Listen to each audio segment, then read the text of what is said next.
Hey guys, we're back. Unfortunately, there appears to be a few more delays, and I don't know what they are.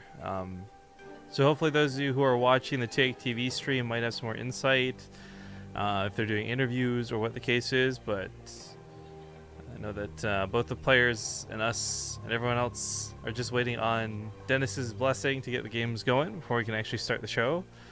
My concern is a real one, and that's if we don't start soon, I might fall asleep before the show begins. It's 3:30 for me here in the AM, and I'm already feeling it.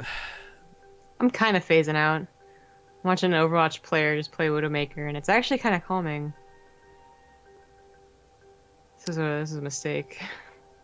I always get No. so He died. very happy when I load into an Overwatch ranked match and the other team doesn't have a Reinhardt for whatever stupid reason. I'm like, great. I can play Widowmaker for like one of these rare occasions ever. And it's like, boom, headshot, no problem. You do all this damage, and then your team just sits there like, what's the point? I don't know what the point is. I'm like, great, don't make me go stand on this as Widowmaker, guys. Come on. And I think part of it is, and I have some theory here where like, no one's used to getting those kills like that, because you just use your Reinhardt to stop snipers from ever having a chance in the first place, right? So they sit there and they're like, oh, we must do really good. Let's keep pushing. Let's keep killing. Let's just slaughter things and forget how the fucking game works and lose because of it. Ugh. There's a lot of focus on killing people as opposed to killing the right people and pushing Right? the People get point. that. Do people get that bloodthirst? People get that Yeah. bloodlust. So you see a couple like, like the Reinhardt's charged too far forward to chase down that one guy that's running away, or like Genji will go off in like the middle of nowhere and chase that one person. Let the other team spawn back. I wish, by the way, so someone had suggested, by the way, that we go do some co-op missions or something while we're waiting, and Yeah. if we knew that we wouldn't be holding up the show or that we wouldn't potentially miss one of these games for it, I would have totally been down. But we were under the impression we were supposed to start 40 minutes ago, so it's kind of just like not much we can do. If I had known 40 minutes ago we'd be waiting 40 minutes, oh hell yeah, we would have played some co-op. We probably would have lost twice in the process, but given it a shot. However, we are where we are at, and damn, your cats sounded like they just went crazy. What happened? I think that was just the mic or something. Because, I mean, Baby was in here and she meowed once, but then I just opened the door and let her out. So, the chair might have hit the mic and made a cat sound. I don't know what you're talking about.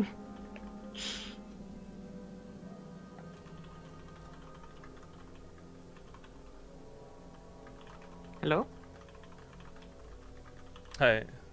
Oh, okay. I was just asking the players about the sprays, because those are new, and a lot of people don't know that, but the sprays are live in game right now because it's still a new feature, and I'm wondering if we'll see any awesome sprays, BM sprays today. Maybe.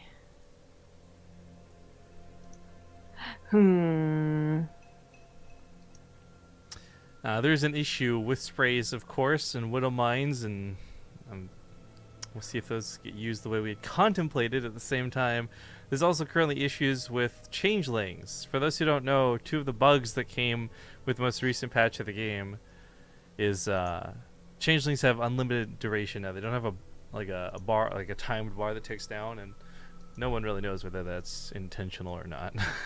It's most likely a bug, though. Yeah, it's not game breaking, as changelings are usually found out regardless, but you should put it in the notes. Man, I get this about once a cast. People asking Overwatch cap during a StarCraft cast, or Rifkin, why you're wearing an Overwatch hat. It's just it's a black hat that fits my ginormous head, guys. That's all there really is to it. I like Overwatch quite a bit. I like Overwatch less than I like StarCraft, but I don't have. There's actually, and this is sad to say, no real cool StarCraft apparel in the store. Like Blizzard, please. Yeah, it's actually like Sombra. It's like one little hint as to the future. So this is one little hint that BaseTradeTV is losing its StarCraft 2 passion. You'll see me wear a Tracer t-shirt occasionally. Another hint.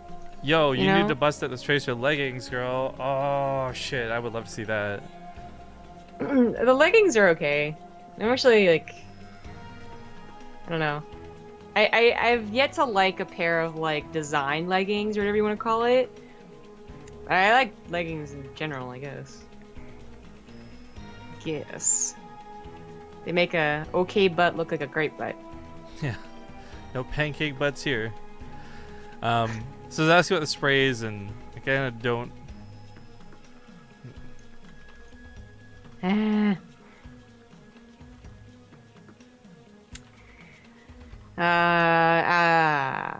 Take Naruto saying.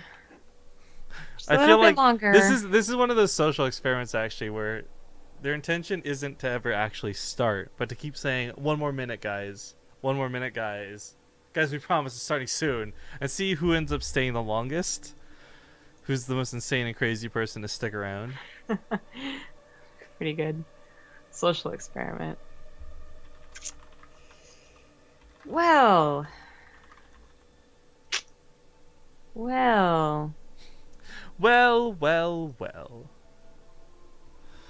Players are pretty antsy to get going too. I don't blame them. That being said, guys, like we talked about earlier, this is seriously going to be like a 12-hour cast today. There's 8 groups, but 4 which will be casts, and each group takes about, I'd say borderline 4 hours. It depends how fast things are. There might be a lot of 2-0s, and that could speed things up greatly, but it's all best of 3s. And should be underway. And once it is underway, what's nice is it should flow pretty smoothly unless players go AFK and disappear, which hopefully they won't. Oh, cool. I don't have Twitch alerts open. Thank you, whoever that was that just reminded me I need to have Twitch alerts open. Thank you to Smallpox for the $5. Nice. Gary sold some Death Wish coffee. Also, pineapple and hot peppers on pizza is amazing with chicken. And Big Bang Theory is like a geek culture version of Scrubs of The Office. Give it some love. Wow, you managed to be okay with both, well, with one person and then the other person, then okay with neither person. Yeah, I don't say this lightly, but kill yourself. No, I'm just kidding, Smallbox. Thank you for the $5, but here's the thing. I get behind pineapple on pizza as far as other people liking it. I never will, and that's my own thing. But Big Bang Theory? No. I can't even understand how other people like it. Like, don't get me wrong. I was huge into Season 1 Big Bang Theory. Love that show. Season 2, not too bad. Season 3, it's all about relationships and just, like, bad stereotypes that are, like, totally inaccurate. And just, so... Yeah. Just not funny to me. And more to the point, like, I'm not offended or anything. Don't get me wrong. This isn't like, well, I'm a geek and they're offending my geek culture by not representing it correctly. No, I don't think it's a good show. I don't get why it's so popular. I don't know either. I just know my parents like it, and my brother, God, and my extended family. I know I'm the only one who doesn't like it. Yeah. Oh well. I'm getting some feedback here on the leggings requests, and you guys have to understand that it doesn't matter whether it's Zombie Grub, Livy B, Random Girl X that doesn't have a name. If a girl's wearing leggings, I'm into it, okay? Like, it doesn't... like, yo, you ever seen leggings that picture of, like, the chick on, like, her boyfriend, and she's pretty overweight, and she's wearing, like, flesh-colored leggings? No, but that might be the one exception to the rule. Dang, I'm gonna go find that. that might be an exception to the rule just based off of description alone, but, yikes. Wow. It's apparently called a flesh-colored leggings meme. Okay, I didn't anticipate this. Okay, here you go. Are you ready? No! Oh, what the hell? I'm not gonna go to this on account of the fact that I probably won't be able to look at this on stream, and I don't want to get in trouble. I guess it's questionable. It's a little questionable. Although, honestly, you could just... Okay, there's more than one picture. I mean, the picture I was thinking of came up first, but damn, there are a lot of people with flesh-colored leggings. Oh, it's so gross. Moving on. Things No. and stuff. Actually, yo, let's talk about some drama. Are you ready for this? Have you heard about this whole Joey Salads thing? No. Okay, so for those who don't know, Joey Salads is a YouTuber who does quote-unquote social prank or social experiments, which are just like the Oh. 2016 word for pranks, right? And everyone knows pranks are Sure. fake, so moving away from that, you do social experiments, which are totally real. And this guy's more importantly been capitalizing on this sort of like, I almost want to call it hate mongering, but like talk about stuff like Black Lives Matter and like going to a black neighborhood and holding signs that say all lives matter and getting beaten up for it allegedly, and no one could really prove it was fake or something, right? But this most recent one he did, he parks a Trump car in a neighborhood, and the video shows a bunch of black people just like beating the shit out of the car, throwing rocks in windows, and just like, he ends the video with this really stupid thing that's like, so black people hate Trump, TLDR, right? It turns out some guy in his apartment caught him filming this and like filmed it on his phone, and that got leaked to the internet. Nice. And he is like getting crazy exposed, and like the worst part is like, if you guys think, by the way, Rifkin is bad at damage control, let me tell you what this guy, his response to this is like, well, we originally filmed it another way, but in editing we made it look different, and that was wrong. And I'm like, no, you clearly didn't do that. You clearly faked this. You can see the actors standing behind the camera, waiting to go on to break like at the car and stuff. Like it's insane. It's so bad, so fake, and so stupid. And I've hated channels like this forever. So H3H3 did a big exposed video. Philip DeFranco and some other big YouTubers kind of covered the story, and it's just like, you guys need to go look into this if you haven't heard about this yet. It's insane and so stupid, and just like, I've never seen a bigger scumbag ever on the internet than this guy. Some justice right there. Nice. Oh, apparently I'm going to start in 2 minutes. So I'm not sure whether I'm willing to believe this or not, but I don't. I'm going to hold out and hope. I love by the way that StarCraft chat now shows you how long you've been in a lobby for. We've actually been in this lobby for 40 minutes almost. Feels bad, man. Yes, it does. Yes, it does. 3,260 hours put in. Boom, BTTV legend. Is that you, Johnny Crow? Do you have fucking like thousands of hours watched on the channel? Actually, I wonder. I'm gonna look what the highest watched hours are. Yeah, I was gonna say, how long have we in general in life? Okay, so BaseTradeTV bot, which has been online for like 99% of casts and has only missed one or two, says that the maximum amount of hours anyone could have watched was 5,187 hours. That's crazy. Wait, how many? 5,187. 5,000. Well, it's a long time. Yes, it is. Wow. Shout out to Solidus Dub, who's got like 4,200 hours watched. Nice. Jesus. No, Johnny Crow's right. Johnny Crow's been watching the channel for 3,260 hours. What the fuck? DeWitt49 has almost as much time on the channel as the bot does, so I'm assuming he just never fucking closes the browser. Never leave. So, assuming you can hear me right now, DeWitt49, thank you for being a boss. Oh my god. It's happening. And then someone named Hovering Sombrero. I don't recognize that name, but apparently he's been in chat for 5,000 hours. And for 5,000 hours, he was the best lurker ever. You ruined it. He has almost exactly as many points as the bot. So it means he's just been online all the time, always. Fucking ruined it. I ruined the lurker. This is cool. I actually wanted to take some time to go through this and see how many names I recognize off of the 5,000 hour list, because a lot of them stand out really easily. But some of these names, I have no idea who they are. So that's interesting. We're in game. But we are finally in game. So, ladies and gentlemen, welcome to TakeTV's Penthouse Party! It's a $500 tournament, but you can help increase the prize pool. Any donations or subscriptions made to TakeTV during the event will go, I think 50% is what I understand, to the prize pool. You can go learn more about it on the Team Liquid thread. We get some links in our chat as well if you type !TakeTV. But let's hop into the action. This is the first game in a group stage format, so this is going to be like WCS style groups. We'll explain what the players are talking about here in a moment for those watching the VODs. But for you guys watching live, we're finally ready to go. And in the bottom right side, we've got the Red Zerg player, Team Liquid's Snute. In the top left, as the blue Terran, he is Koss. All right, so for those watching VODs, you didn't sit through the 45 minutes of waiting in a lobby. Not sure. I still don't know what caused the delay, but we were respectfully waiting for TakeTV's blessing to get the show started. So here we are, finally in game number 1. Bless you, child. Papa bless. You just like the sign too. Yeah, like the religious, like left to right. Like, yeah. I will say really quick before we get too far into it, this is probably one of the best matchups of the day we're gonna have right here. No disrespect to anyone else playing or any of these other groups. Just watching Snute is a treat to say the least. But most importantly, of this group, this will probably be one of the, I think, harder.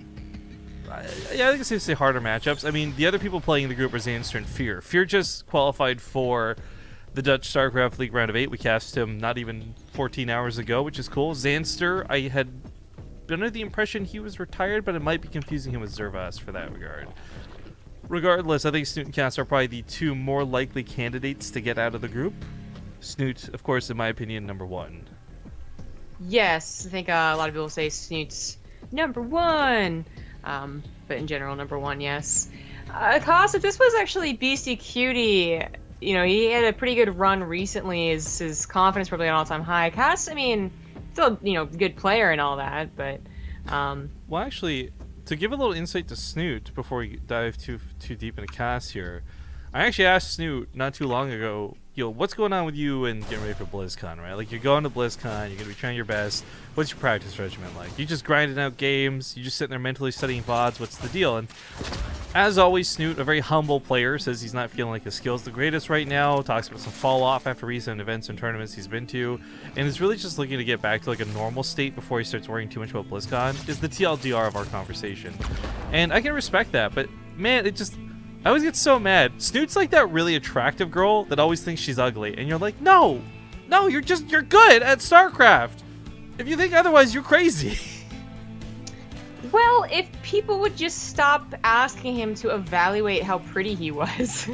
Right? Like, and that's essentially what it is. How beautiful is your macro? It's a trap, man. It's like, so beautiful lady. On a scale of 1 to 10, how beautiful would you say you are? And what is she gonna do? Like, if Unless you say she, you're a 10, jokingly says 10 out of 10, and then you all laugh about it. She's actually gonna try and accurately, like, say how pretty she is. She's gonna be like, well, you know, my nose is kind of weird, I guess, and my ears are actually kind of out there, so I'm gonna give myself like a 6 out of 10, I guess, to be, you know, I don't know. Of course, I got something for this.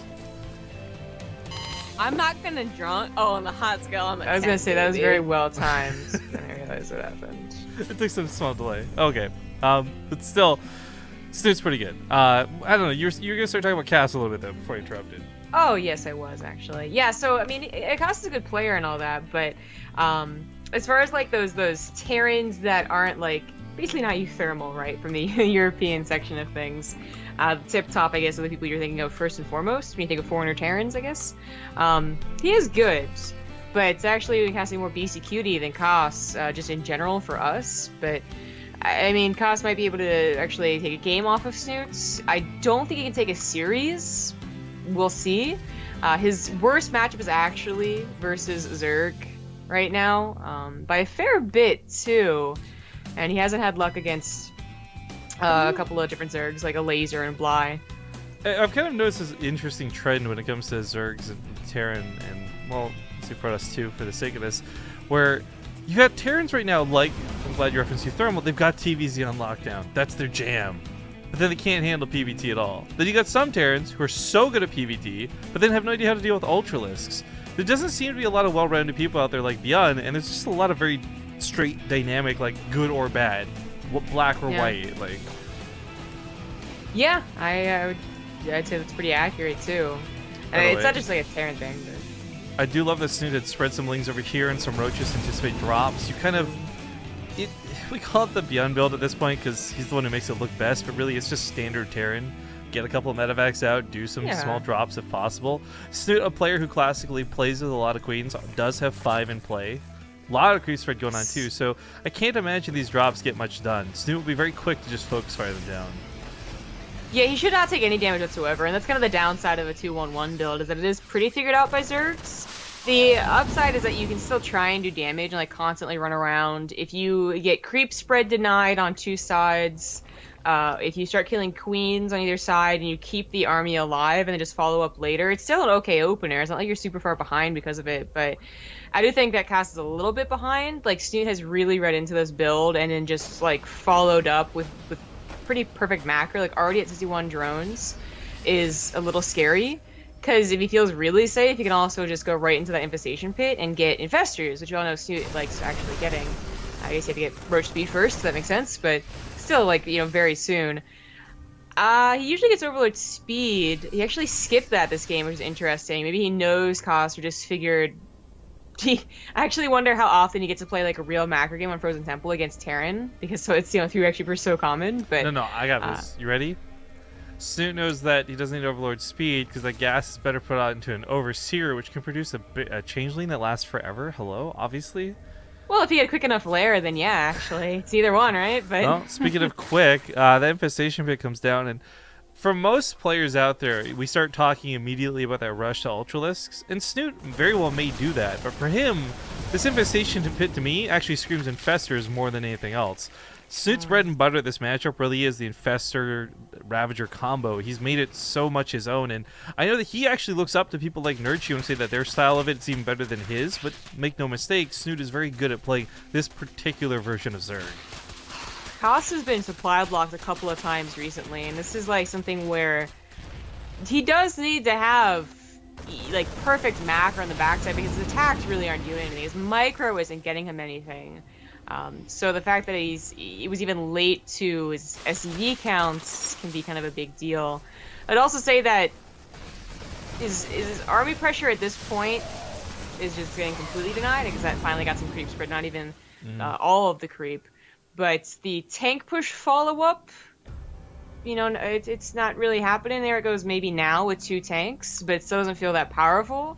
And I think Snute should just be able to deny this fairly easily, actually.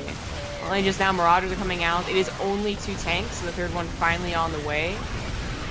A 2-2 only just started. And this is a bit of a mistake by Snute. Small shout out by the Lord Links in chat. I think this is the guy we ran into at the bar we ran into with Day9 as well. We're at TwitchCon. Yeah. I think he's a Smash commentator, so shout outs to Lord Links! Yeah, he does a lot of stuff. But, alright, so the push is commencing. But like I said, I really don't feel like this is going to be too scary. It's not even really using the abusive ledge that you might see in the middle of Frozen Temple. And it's not a big enough army to be scary just kind of going wherever either, you know? So Ling counterattack actually takes advantage of the amount of Marauders, I would say. Just, you know, they don't have a lot of DPS, they don't take care of Link too quickly, and the tank can only try and help out so much. Just have to be careful that splash damage. Will do some friendly fire to those SCVs too, but he does have to clean up the Links. While this goes on, attack at the south, fungal growths come down, catch some of the Medivacs, and that's the Snute we know and love. The multi-prong attack was really cool. Clearing out the 3rd base was, I think, unexpected, maybe even for both. I imagine Snute figured, like, I'll get in and I'll get a couple of SCVs. I don't think he was imagining racking up 15, however. That was quite a lot. He also dealt with the army, and things are already looking very, very bad for Koss. Yeah. I mean, it was poor to begin with when you just do not do anything with the medevac drops. Like, you're not killing a single queen, you're not getting, like, any creep tumors. That's pretty bad. But on top of that, the macro mistakes that occurred, as well as just the questionable engagements, that also did feel, what's the word? It felt like his tension was divided because of the Ling counterattack. Everything has just gone very badly for Koss. And the one little hope here is that he has 2-2 and another push, but he's actually dropping with 3 medevacs worth of units. They also have a lot of Ultralists popping out. While they aren't going to be so good initially, they got chitinous plating soon to follow up. I mean, Snute is no slacker when it comes to his macro and hitting about every cycle he needs to. There hasn't been much to mistake in this game. He's maxed out 200-200. Feels good, man. Picks off one of the medevacs, deflects on the left side. He is multitasking like a boss right now. Yes, he is. Really helps that his creep spread again wasn't denied. It's not the greatest, but it's giving him enough vision. Nice job, Professor. It's giving him enough vision to like respond, but of course he already has most of his units pre-split because Snute is very good at this matchup. You actually are probably more likely to catch him off guard with a main push than a bunch of drops unless you're young. I really like too. He recognized the chitin splitting wasn't done. Had Snute dedicated those ultras to save that macro hatchery, he would have lost the ultras for it. Instead, pulls back. Now he's still got 2 ultras on the front line. He chases Costa's pushback entirely. There is a small drop up here to the north that needs to be dealt with, but he's dealt with the main forces pretty damn well. Yeah, and really, Snute doesn't need a 5th base. With the way that he's been taking trades, he probably could have been on 3 bases the entire time as well. I mean, he's banking almost 3,000 minerals, and he's gotten to Hive with ultras with a lot of upgrades. So that tells you like how much money he's actually been able to save taking these engagements. 2 tanks go down to the corrosive bio. Liberators might just push this back. Snute needs to actually follow up. There we go, 6 more ultras. But Castle can tap out. By the way, someone in chat saying our delay is 1 minute longer than TakeTV's. We're using the 2 minutes they requested of us, guys. So if they are streaming anything shorter, then cool, yay! TakeTV's got a minute delay. Just please, if you are gonna watch both streams, we ask that you don't come back with spoilers. Don't be a dick about things, guys. Because we're just following the rules that were set before us. But game 1 going to Snute, not too shabby. People saying, can I take back my bet? Uh-oh. Unfortunately, no. So some of you are just going to have to suffer the loss of, I guess, betting on cost potentially. In fact, what are the bets at? Oh. Those who want to take back their bets didn't even bet that much in the first place. 600 per 2 to bet on cost. 4,700 on Snute.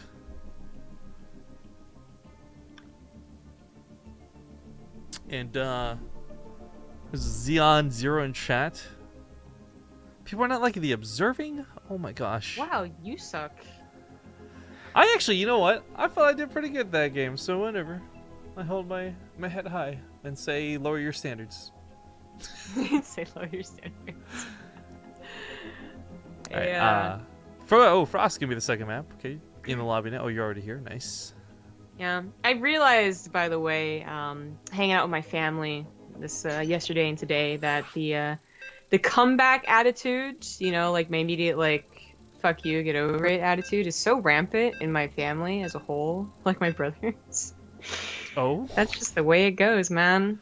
Yeah, I was talking to my sister-in-law because my brother's actually grown out a beard, and I was like, "You like the beard?" And she says, "Well, it kind of sucks to kiss him because you get like beard rash kind of deal, right?"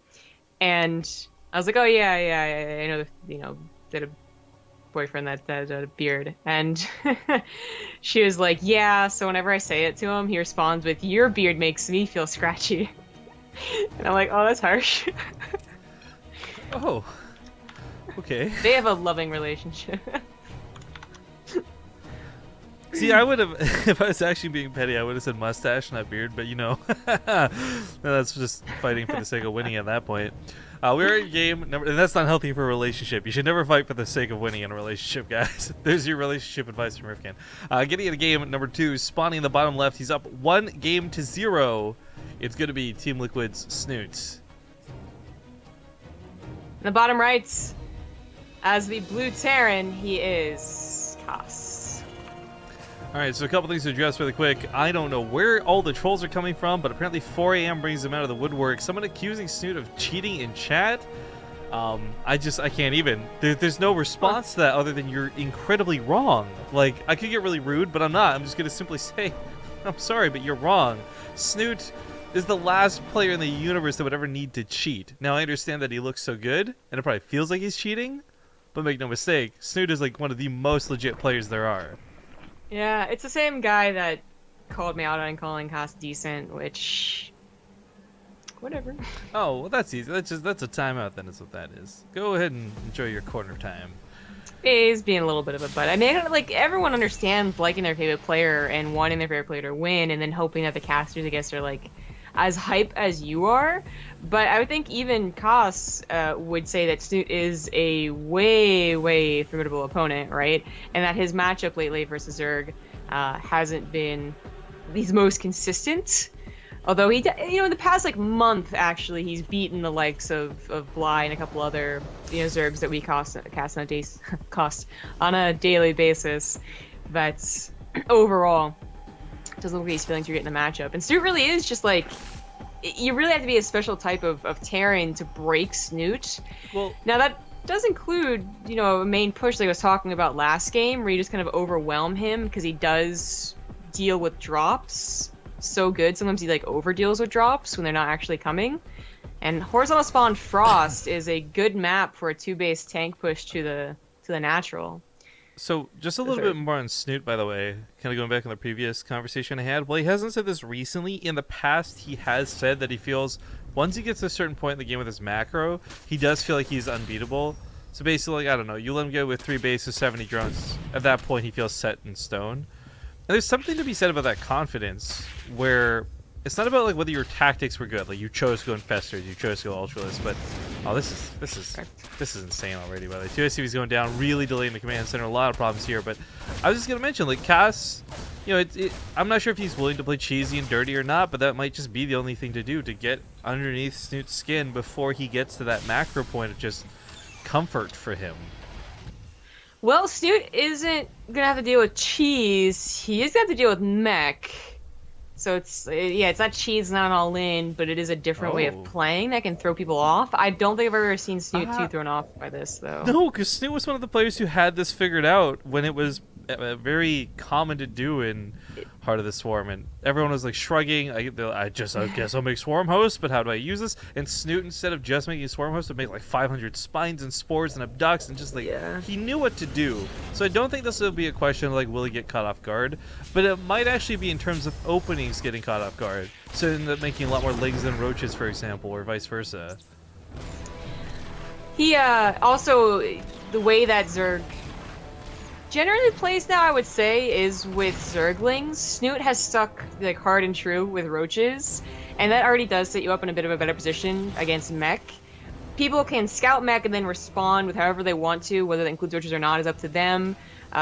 People can actually deal with mech without going for roaches, but they are a good unit to help you out initially. And I think it opens up the possibilities a bit more, because you already are going into roaches, and say you scout its mech, you can actually decide to go for like the roach all in and try and cut them before they get to that certain amount of tanks or a certain amount of cyclones, I guess. And also, if they go for like this weird Cyclone Hellion build, then you have the 2 counters that you need to counter the 2 units they've got. You only have Lings, maybe the Hellions are too much. You only have roaches, and the Cyclones are too much. But he's got Speedlings and roaches on the way out, and I don't see this doing enough damage, but it is doing some. It might with that blue flame being added into it. I gotta say, normally mag field's the priority in a lot of situations, but the thing about the blue flame is it washes off the Lings a lot quicker. Okay, cool. But it also means that if 3 Hellions slip by, they're gonna kill a whole drone line. So for Snute, it's not just about deflecting the attack, because it might, you know, army move versus army move type thing, but it also might just simply be that if you're too distracted on the front line, Cass sneaks 2 Hellions down here with blue flame, you're going to lose a drone line. Yeah, that might just be the way to go. Is like the front push, I'm saying, I think Snute has got it on lockdown. It's really about not letting all these Lings die. The blue flame, it's dangerous, but I guess he figured they had enough of a bit of a concave there to go off of creep with. The thing is, these sacrifices Snoot's making, okay, they're not cost effective, but they are keeping the Cyclone count back and low on health. In fact, I think you already picked off 2, right? No, just 1, excuse me. But the point of this is, Cyclones are the units that can snowball in this game pretty darn hard. And this style that Cass is playing, we watched the Muslim and some others use during the beta for Legacy of the Void, and it was straight up unbeatably gross. Like, to the point where DeMuslim felt so bad about winning, he went Zerg for a 5th game in a best of 5 just to throw it as, like, almost penance for what he had done by winning. I don't... Steelers are just making Lings to deal with this, and they're doing okay. Like, this count has not grown to 6 Cyclones and 10 Hellions, but I don't think they're doing well enough. No, I agree. And the fact that he has to keep chasing off creep like this, again, he's barely not catching these Cyclones, as we can see. A lot of them very low in health, but not quite dead. The Ravagers, if they get locked on, they'll just be, all kinds of bad news bears from there. But back at home, Cass also got his production ringing in pretty well. 2 more factories came down, 2 more on the way, and of course, even an armory coming up next. That was definitely a little scary, and I guess Cass figures that this is around the time where Snute could have this big production swell or something, because actually pulling back might not have been necessary. Snute was only relying on pure Ling, and there's a chance that he could mess up his injects and not have enough. There's actually a problem with pulling back. On one hand, he repairs these really expensive units. Great. 2 thumbs up to Cass for taking care of his army. The downside, though, is it really does give Snute time to get his army up. I think one of the worst parts about Snute trying to run into this, he kept running in with like 12 lings, 18 lings, 5 lings. Like, he didn't have a lot. Now he does. The few seconds of break time may have been all he needed. I'm not sure. We'll find out in a second. Because once again, Blue Flame's pretty damn good. And lings, as we can see, they clump up. There's going to be splash damage. Yeah, for sure. He saw an opportunity to maybe get around the Hellions, in which case he'd still kill them. I wonder if in this situation, obviously we don't see mech enough to make sort of decisions, but I'm wondering how good it would be to leave even just 2 Hellions in Hell Bat mode and have those to fall back to, instead of being pure kiting, pure mobile. I would say not that bad. Once you have, I'd say over 8 Hellions, you're almost guaranteed to kill lings. The only problem would be if they ever got us around, so having 10, 12, 14 Hellions, maybe 2 of those can be Hellbats to run back to. Well, 9 Cyclones, 12 Hellions, the current count, and that's quite a scary number, because keep in mind, the Cyclone's going to be able to lock on every Roach, every Ravager. They'll only deal with the bonus damage to the Roaches, of course, but with Magfield Accelerator completed, they're going to melt those Roaches, 3 or 4 shots each. Here comes the rest of Snoot's army. He's about to be supply blocked, which is a little concerning. He's about to also have +1, though, which might help get them those last hits from the Ravagers. Oh, the Lings get a couple of catches. That's actually pretty big. Picking off these Cyclones is huge. They're so expensive, and the Cyclones aren't actually being buffered much by those Hellions at all. So the Lings continue to get in, go for these surrounds, trying to wrap onto this. And Snute, with Ravagers, not even bothering to chase, just going to go for the counterattack. All right. Well, certainly one of the problems for Cass right there was that he was on creep finally. So the Lings were actually getting a ton of connects with the Hellions, and then, of course, the Cyclones. That might just be game, to be honest. So many Cyclones have been lost. I mean, there's still some more where this came from, so holding off the attack isn't impossible. But even with 4 Cyclones made at a time, Snoot's army is starting to get really overwhelming. Yep. Wasting the lock-on the Lings feels really bad, man. The Roach is going to push these, and you can't kite when your back is up against an actual wall. The burrow from the Roaches is really cool to see, too. Breaks the lock-on. The scan goes down, but it's too late. GG's get called, and Cass gets knocked out of this first best of 3. Snoot's a boss. He absolutely is, and he handled that. So many people would not have been even able to deal with that. I will tell you that right now. Cass has probably won countless ladder games with that, but Snute is just that next step up. Thank you to Rootfly for the 2-month resub. Says you guys are lovely people, enjoyable casting, all around good vibes. Hey, and then Mr. Turtle 42, 9 years. Don't worry, the cavalry's here to save esports. All right, I'm not sure if it's winner's match or loser's match or the other match, because it sounds like some of these matches all played at the same time. Maybe they didn't. I don't know. We'll find out for you guys soon. I just know that it should not be another hour between games, and if it is, I'm going to bed. So, thank you guys for watching. We'll be back in a couple minutes with more of Group A when we return. See you guys soon.